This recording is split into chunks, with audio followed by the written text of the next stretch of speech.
Well, as people have been expecting for quite a while, Trevor, let's make a deal, Milton, looks like he might be going to jail. And also, Elon Musk revealed that Dojo is going to be a major part of Tesla's AI Day. Let's take a look.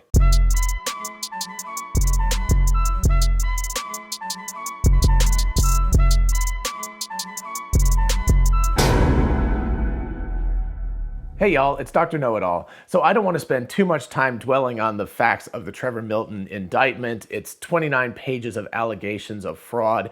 They are pretty extensive. The Hindenburg research report that was done last year really detailed a lot of this stuff, and it looks like the Fed has finally sort of caught up and made it all official. But Trevor Milton essentially, lied about the truck, lied about the Badger. There was never really any truck. There was never any proprietary fuel cell technology, and over again. Of course, Nikola Motors has tried to separate itself from Trevor Milton and said that the allegations are against him specifically and not the company. But one never knows, and the reason why I called him Trevor, let's make a deal, Milton. Let's make a deal! Is that he probably better make himself a deal with the feds, or else things are going to go south soon. It's possible that he might be able to turn on other people in the company and potentially even might be able to flip on people who invested in the company in a big way as well, because those people had access to records that with some due diligence, they should have been able to tell that Nikola Motors was producing vaporware, at least at the time. Again, all of this is allegedly at this point until a conviction happens, which I expect will happen. Until then, this is all allegedly, and obviously take what I'm saying with a grain of salt. I'm not an attorney and I don't have access to all of the facts, but it looks pretty darn bad for Trevor Milton, and honestly, it looks pretty darn bad for Nikola Motors altogether. So enough schadenfreude. The real question, I think, is the question of why this actually matters. And I was talking to Dusty Green, who is a friend on Twitter, and we actually chat in person as well. But we were talking about this yesterday, and what matters here is that it's really important that the SEC and that the federal government makes a statement with Nikola, because this is really outrageous levels of fraud here, right? It's not just like an oopsie, I made a little mistake and such. Like Elon Musk, posting about things that had a financial impact on the company and he was fined and slapped on the wrist. That's all okay. This is all very intentional. Allegedly, again, this is all very intentional fraud.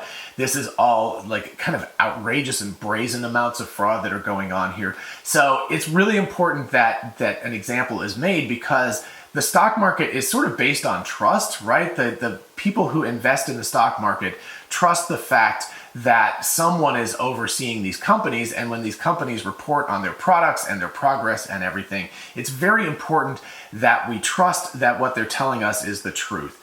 And obviously they're going to spin it the best way possible, and we understand that as intelligent investors. But you expect a company, if they're telling you that they've made product A, that they've actually made product A, not that they don't have product A at all, and that they're just selling you, vaporware. That's some shill on the street doing the little cup game with you. That's not what's supposed to be going on. This should be all on the up and up, to at least to a large extent. So anyway, in the interest of the quality of the stock market and people's trust in the stock market, which is a really big deal, it's important that Trevor Milton and Nikola Motors and other EV manufacturers, and especially SPAC, which is Special Purpose Acquisition Company, that type of IPO or reverse IPO or whatever the hell they call it, reverse merger. Anyway, that type of event is taken a much closer look at.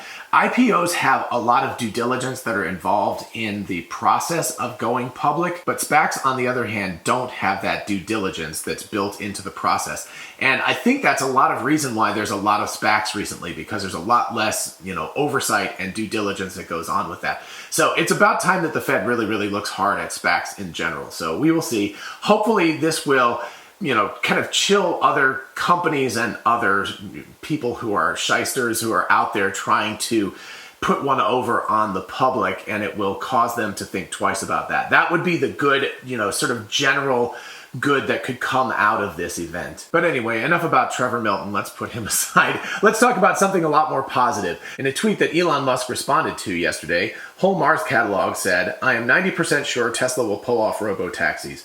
I've done extensive testing and concluded that no fundamental problems remain. It can really be done. I'm positive." So just for anybody who doesn't know, Whole Mars Catalog is one of the lucky few who's actually had access to full self-driving beta since very early on, version 8 or something like that. So he's had an extensive amount of testing with this, and of course has used version 9 for a couple of weeks now as well. So this is very bullish that it's coming out of him. Now, also, for anybody who knows Holmar's catalog on Twitter or YouTube, he's pretty darn, positive about Tesla.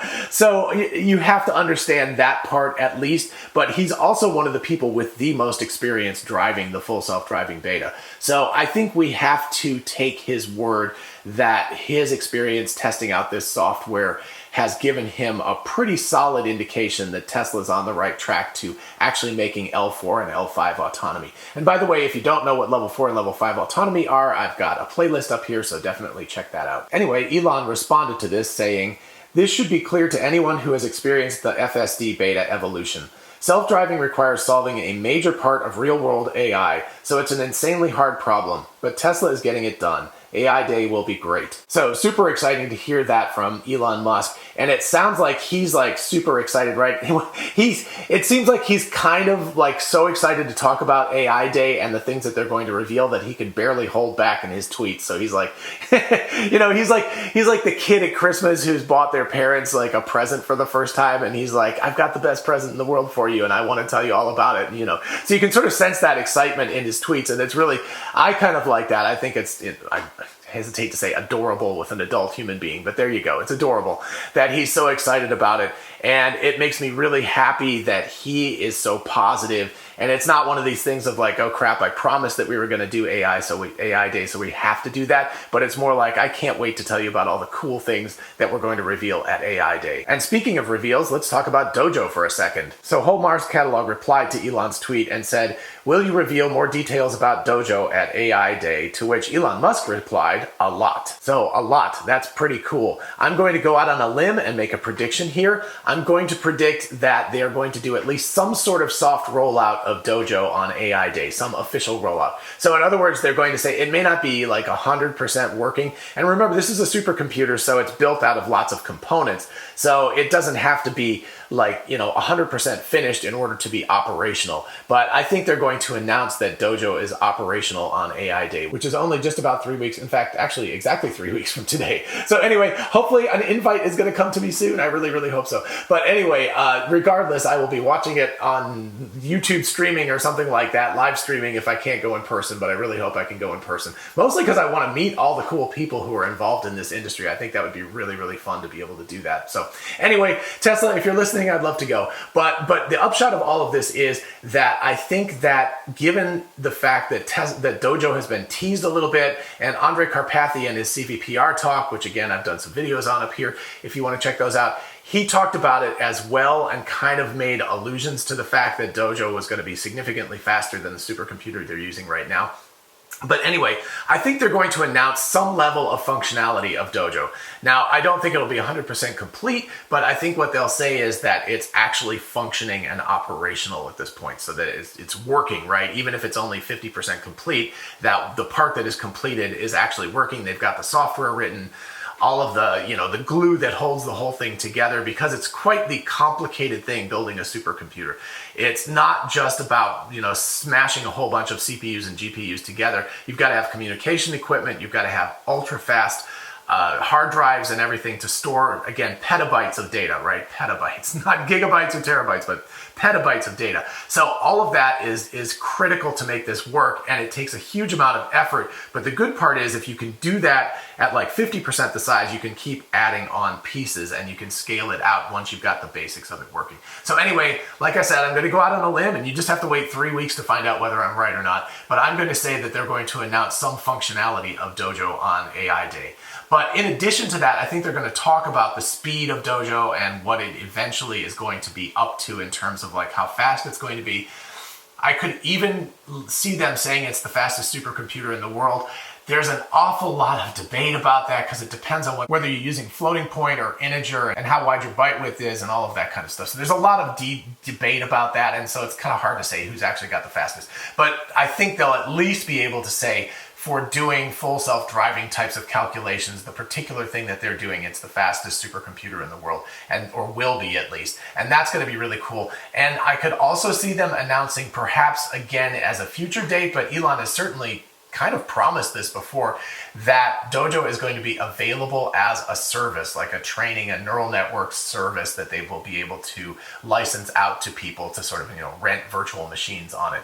So I don't know that they will be up to actually doing that yet, but I have a feeling that they will talk about that again. So it might be another year in the future before that's available. And by the way, if and when it is, because again, I've got a software business that's AI based that I'm starting up, and I could definitely see us switching. Currently, we are working on Amazon Web Services, but if we had, I don't know, a better financial deal, or certainly if we had faster training capability through something specific like what Dojo would be able to do, I could see us swapping and using that instead for our AI training basis. So I don't know, we'll have to see. But anyway, very, very exciting news coming out of Elon, and we just have to wait, patiently 3 more weeks. Oh, the other thing I think that might happen on AI Day, and I'm really hoping for this one, is that they're going to allow a wider rollout of Full Self-Driving 9. I don't know if it would be a complete rollout and they'll say like everybody in the United States and Canada gets it automatically, but I could certainly see them saying that they're going to, 10x the number, because currently it's somewhere in the 2,000 to 4,000 range of how many people are testing it, and maybe they'll jump to 20 or 40,000. And so who knows how they'll select that group of people, but they might decide to roll it out, completely in the United States at the very least. So we'll have to wait and see, but all very, very exciting news. I'm super pumped about it. And Trevor, let's make a deal. Milton, you should probably try to make a deal with the feds while you have a chance. Let's make a deal. All right, I hope you found this episode fun and interesting. It's very speculative, this episode is, but whatever. Anyway, if you did, definitely like it so other people can find it, since YouTube's AI algorithm is based on that. And of course, consider subscribing if you enjoy this kind of content. And for those of you interested in investing, check out Webull, an amazing platform for buying and selling stocks, and now cryptocurrencies like Bitcoin, Dogecoin, and others. Open an account and get a free stock valued at up to $200, and fund your account and get another free stock valued at up to $1,600. Check out the link in the description and help the channel at the same time. Thank you. And don't forget about our merch store, which now has "Physics is the Law, Everything Else is a Recommendation," which is a quote by Elon Musk,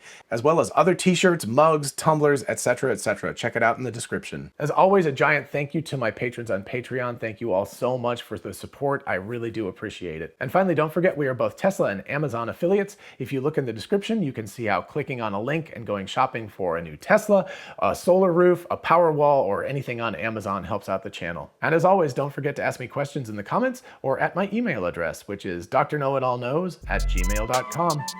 Till next time, bye-bye.